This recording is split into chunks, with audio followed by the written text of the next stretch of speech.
Hi friends, welcome to my channel.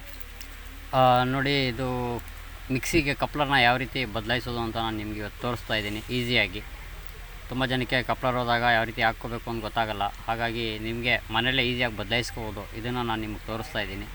ನೋಡಿ, ಈ ರೀತಿ 4 ಟೀತ್ ಕಪ್ಲರ್ ಬರುತ್ತೆ. ಇದು 4 ಟೀತು 6 ಟೀತ್ ಆ ಥರ ಬರುತ್ತೆ.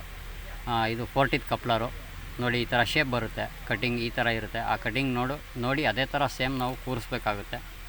ಇಲ್ಲ ಅಂದರೆ ಅದು ಕರೆಕ್ಟಾಗಿ ಸೇರಲ್ಲ ಅಲ್ಲಿ.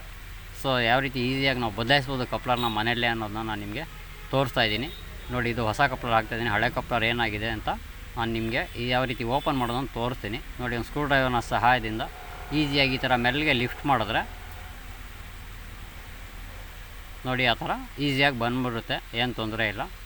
ಆನಂತರ ನಾವೇನು ಮಾಡಬೇಕಪ್ಪ ಅಂದರೆ, ಇದಕ್ಕೆ ನೋಡಿ ಅದೇನಾಗಿದೆ ಕಪ್ಲರ್ ಅಂದರೆ ಶಾಫ್ಟು ಅದು ಓಡಿ ಸ್ವಲ್ಪ ಅಲ್ಲಿ ಸ್ಪಾಟ್ ಅಗಲ ಆಗಿದೆ. ಹಾಗಾಗಿ ಅದು ಕಪ್ಲರ್ ಸರಿಯಾಗಿ ಮೂವ್ ಆಗ್ತಾಯಿಲ್ಲ. ಅದಕ್ಕೆ ನಾನು ಬೇರೆ ಥರದ್ದು ಹೊಸ ಕಪ್ಲರ್ನ ಹಾಕ್ತಾಯಿದ್ದೀನಿ.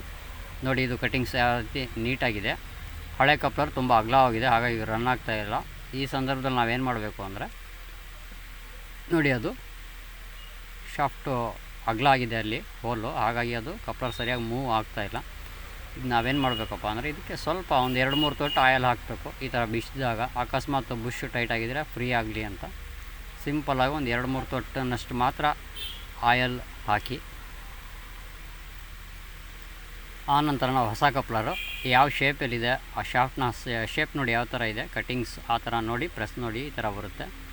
ಆ ಕಟಿಂಗ್ಸ್ ನೋಡಿ ಅದೇ ಥರ ನಾವು ಕೂರಿಸಿ ಸಿಂಪಲ್ಲಾಗಿ ಪ್ರೆಸ್ ಮಾಡಬೇಕಾಗುತ್ತೆ. ಪ್ರೆಸ್ ಮಾಡಿದ ನಂತರ ಅದು ನೋಡಿ ಅಲ್ಲಿ ಆ ಶಾಫ್ಟ್ ಯಾವ ಕಟಿಂಗ್ಸಲ್ಲಿದೆ ಅದೇ ಥರ ನೋಡಿ ನಾವು ಕಪ್ಲರ್ನ ಕೂರಿಸಿ ಒಂದು ಕಟಿಂಗ್ ಪ್ಲೇರ್ನ ಸಹಾಯದಿಂದ ಸಿಂಪಲ್ಲಾಗಿ ಕುಟ್ಟಿದ್ರೆ ಅದು ಹೋಗಿ ಕೂತ್ಕೊಳ್ಳುತ್ತೆ. ನೋಡಿ, ಈ ಥರ ಕುಂತ್ಕೋತಲ್ವಾ ಕಟಿಂಗ್ ಪ್ಲೇರ್ನಿಂದ ಸಿಂಪಲ್ಲಾಗಿ ಒಂದು 2 ಏಟು ಹಾಕಿದ್ರೆ ಅದು ಹೋಗಿ ಸೇರಿಕೊಳ್ಳುತ್ತೆ. ಸೊ ಇಷ್ಟು ಈಸಿಯಾಗಿ ನಾವು ಕಪ್ಲರ್ನ ಬದಲಾಯಿಸ್ಕೋಬೋದು. ಈ ವಿಡಿಯೋ ಯೂಸ್ಫುಲ್ ಅಂದ್ಕೊಂಡಿದ್ದೀನಿ. ಈ ವಿಡಿಯೋ ಇಷ್ಟ ಆಗಿದ್ರೆ ದಯವಿಟ್ಟು ಎಲ್ಲರೂ ಲೈಕ್ ಮಾಡಿ, ಕಮೆಂಟ್ ಮಾಡಿ, ಶೇರ್ ಮಾಡಿ. ಇಷ್ಟೊತ್ತು ನಾನು ವಿಡಿಯೋ ನೋಡಿದ್ದಕ್ಕೆ ಎಲ್ರಿಗೂ ತುಂಬ ಹೃದಯದ ಧನ್ಯವಾದಗಳು. Thank you all. Thank you friends.